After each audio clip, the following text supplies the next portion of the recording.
Hey everyone, thanks for tuning in.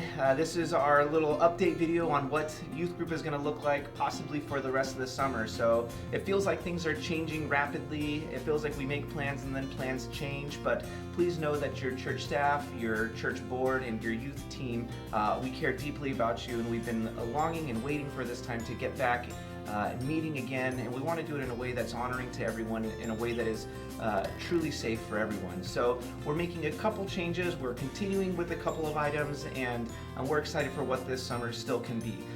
First of all, we're making a change to start meeting at my home on Sunday nights. So Zoom has been a good addition to our time as we met together, but starting the 14th, we will begin meeting at my home, 6861 Castleberry Circle, from 6:30 to 8 o'clock. So we will be doing that. We will be having dinner. We will be having our game time. We'll be having some worship, and it will be, and hopefully feel like, a normal youth group, but we'll be meeting in home at my house until further notice. So yes, we're going to start meeting in person on Sunday nights, but we are going to continue with our midweek Zoom meetings. We've really enjoyed this time to get to catch up and hang out midweek. And we know that Zoom is kind of convenient because it's in your home, you don't have to drive anywhere.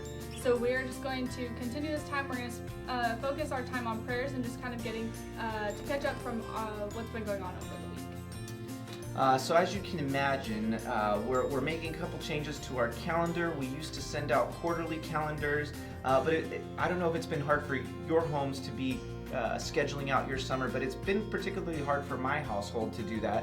And so we haven't actually tried to do a quarterly calendar for my home, and we have not tried to do a quarterly calendar for youth group. And for now, we're going to be using an app that the whole church is using called Church Center. And so I encourage you guys to download that app so that you can get up-to-date information. And as you do that, Emily will be putting all the students in a group and then all of the parents in a group. And from there, you'll be able to register for events that we do. You'll be able to get most up-to-date information on all the events that are happening. And if we do any events that require payment, you can actually do payment through the app as well. So that's where we're going to be letting you guys know about the great summer events that we're going to be doing. As we're getting into the summer, we had originally planned to go to Mexico. We postponed our trip from April, and we were planning on sometime in July. But unfortunately, it's looking like there are a lot of rising cases in the Mexico area, and we have decided not to go to Mexico in July. So we are looking at a date in November, tentatively around Thanksgiving, when people are out of school. We also want to ensure that we're able to spend time with our families over the holidays, and so if we're unable to do that, we will donate all of the money that we've done from our fundraising so that the house can still be built for the family by local businesses. So yes, we're sad that we're not able to go this summer, but we're looking forward to November when we might be able to go, and if we don't, we'll be excited for next year.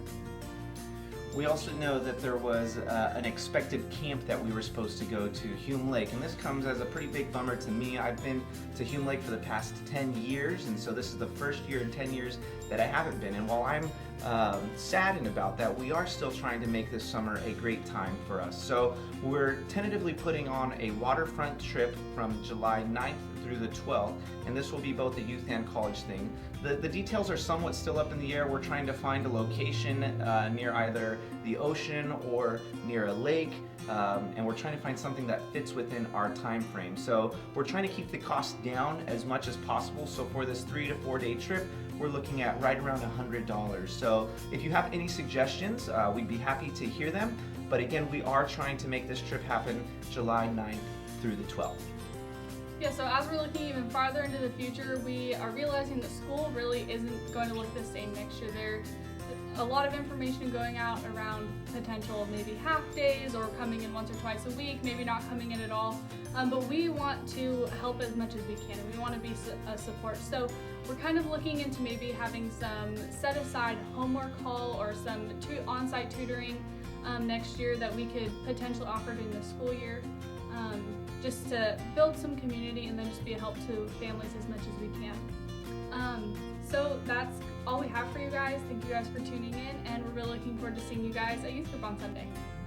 Bye.